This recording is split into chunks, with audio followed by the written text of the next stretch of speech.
All India Radio presents Morning News.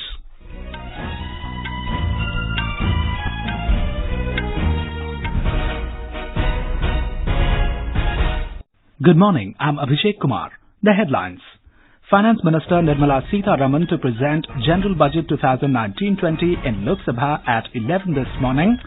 Home Minister Amit Shah appeals newly elected MPs to contribute to the making of New India through effective participation in Parliament.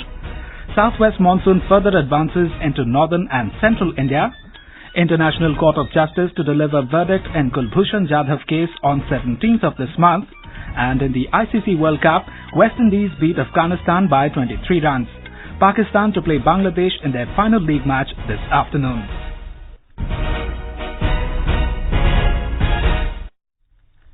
The General Budget 2019-20 will be presented in the Parliament today.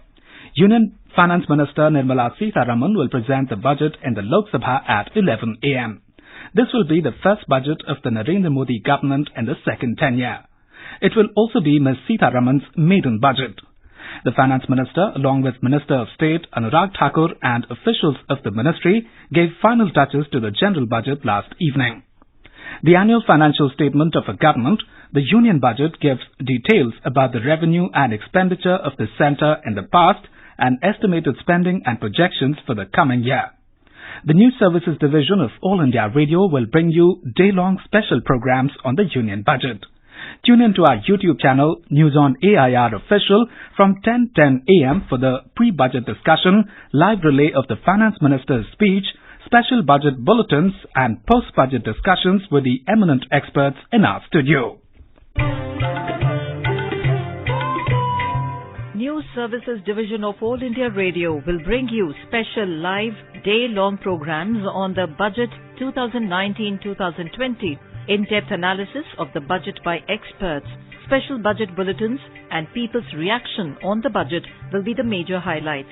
This program will be available on all social media platforms of News Services Division of All India Radio, that is AIR News Alerts on Twitter and Facebook, and on News on AIR official YouTube channel, and on our website www.newsonair.com.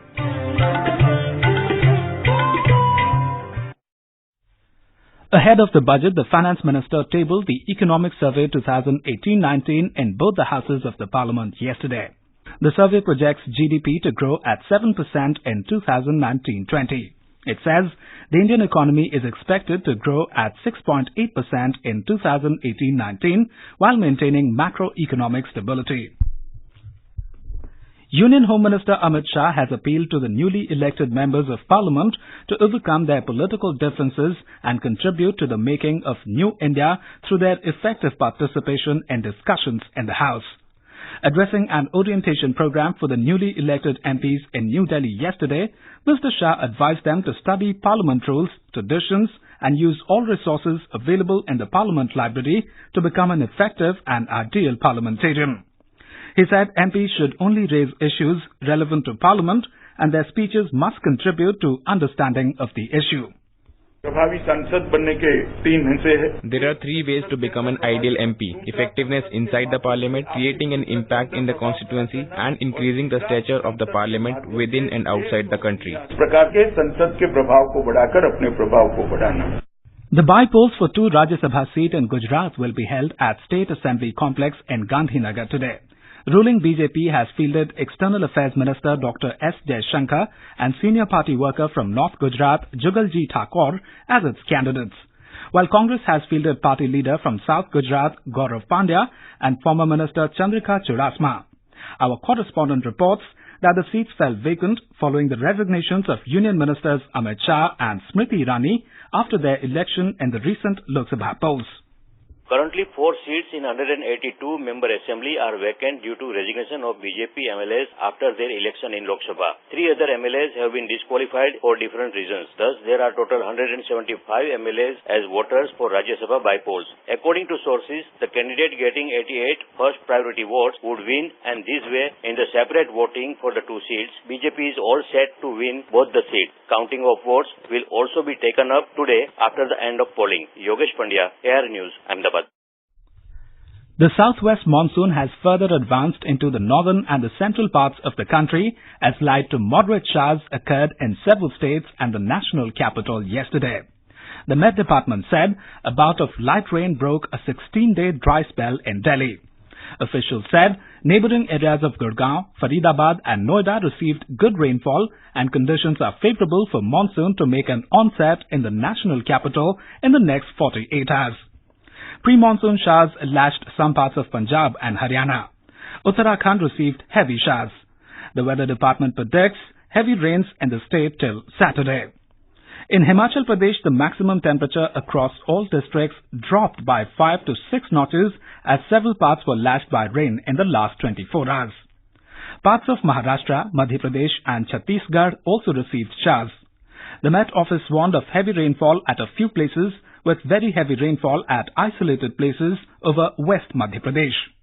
Monsoon has been fully active in Madhya Pradesh. The people have been relieved from the heat due to rain in all parts of the state. Farmers are happy and they are hoping for good spell of rain in this monsoon. Due to heavy rain, many villages of Jhabua, Alirajpur and Damoh districts are cut off from the rest of the state. Jabalpur and its surrounding areas are also receiving good rain. The Met Department has expressed the possibility of this situation to continue till 6 July. The department has also forecast the heavy rains in many parts of the state in the next 24 hours. Sanjeev Sharma, AIR News, Bhopal.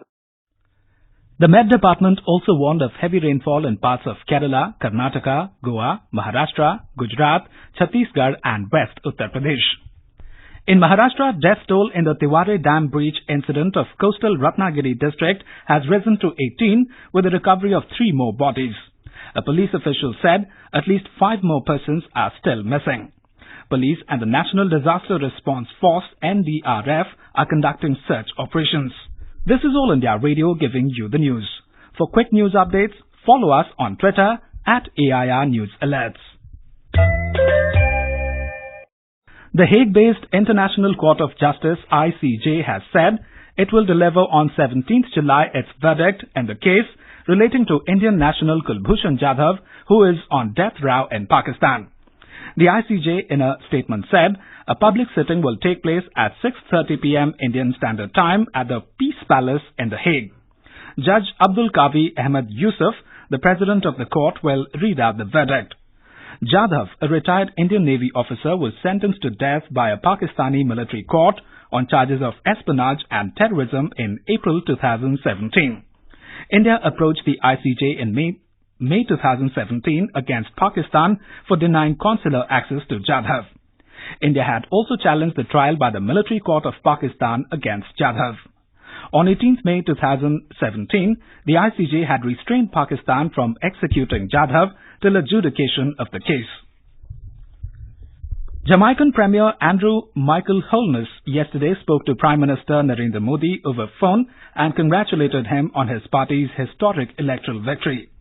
In a statement, the Ministry of External Affairs said, thanking PM Holness for his warm wishes, Mr. Modi stressed that India accorded high priority to relations with Jamaica and the entire Caribbean region. The Jamaican Premier reiterated his strong desire to work with Mr. Modi to further strengthen these ties in all areas of mutual interest. Dubai Duty Free has announced that Indian rupee will now be an accepted currency at all the retail outlets of the Dubai airport. However, the change, if any, will be given in dirhams and not the Indian currency. Stores at the Dubai airport will accept notes of various denominations, including hundreds, 200s, 500s and 2000s. The move makes the Indian rupee the 16th international currency to be accepted at Dubai's airports. United Nations said nearly 7,000 people have been killed during security operations in Venezuela in the last 1.5 years. In a fresh report, UN High Commissioner for Human Rights Michelle Bachelet said the Venezuelan government had registered at least 6,856 killed in alleged confrontations with state forces since the beginning of 2018. The report, which Bachelet is set to present to the UN Human Rights Council in Geneva today, especially pointed a finger at Venezuela's police special forces. Back home, over 50,400 devotees had darshan of Shivling at the holy cave of Amarnath in South Kashmir's Himalayas in Anantnag district till last evening.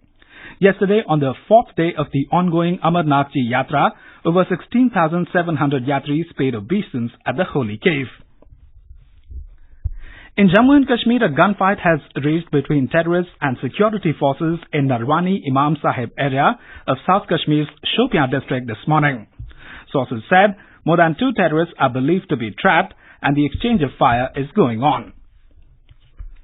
In Mizoram, drug abuse has gone up to the alarming level. Official record reveals that more than 300 people lost their lives last year in drug abuse-related incidents.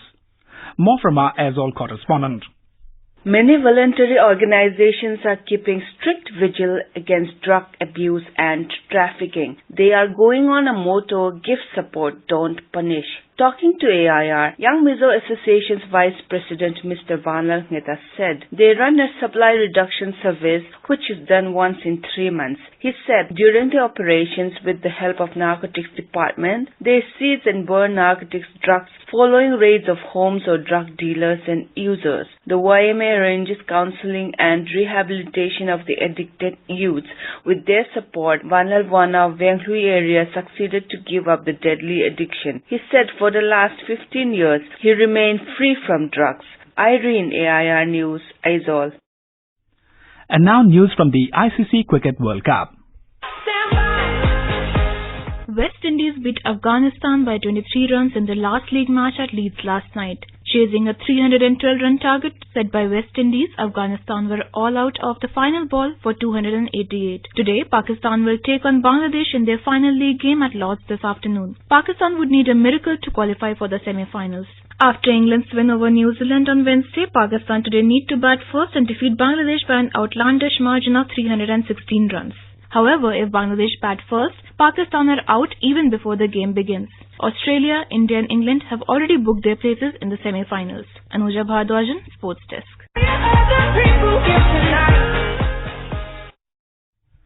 In Wimbledon, Roger Federer and Rafael Nadal have advanced to the third round of men's singles.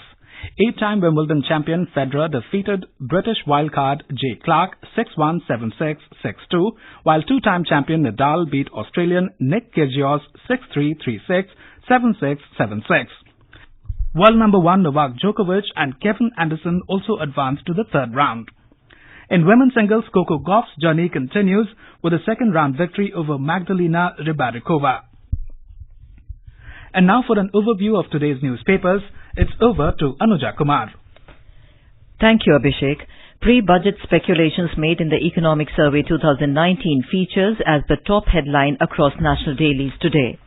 Private investment key, stick to fiscal glide path is the headline in the Indian Express according to the survey. The Economic Times writes, nudge and push for 8% growth. Quoting India's response to the latest Pak reply about Dawood Ibrahim's whereabouts, the Hindustan Times writes, Pak trying to fool the world. Kulbhushan Jadhav case verdict on July 17th, ICJ, informs the Hindu about the latest response from the ICJ. Mail today makes an alarming observation on the capital city Delhi, saying, guns easy to buy, robbers on rampage in the city. Light rain breaks 16-day dry spell in capital, writes the Pioneer, adding, monsoon likely in 2 to 3 days, showers, drenches NCR, humidity soars. And finally, sitting while watching TV linked to higher risk of heart, warns a headline in the Times of India that reports of a study by the researchers at the Columbia University in the US. And with that, it's back to you, Abhishek. Thank you, Anuja. And now before we end the bulletin, the headlines once again. Finance Minister Nirmala Sitharaman to present General Budget 2019-20 in Lok Sabha at 11 this morning. Home Minister Amit Shah appeals newly elected MPs to contribute to the making of New India through effective participation in Parliament. Southwest monsoon further advances into northern and central India. International Court of Justice to deliver verdict in Kulbhushan Jadhav case on 17th of this month. And in the ICC World Cup, West Indies beat Afghanistan by 23 runs. Pakistan to play Bangladesh in their final league match this afternoon. With that, we end the morning news. Have a nice day.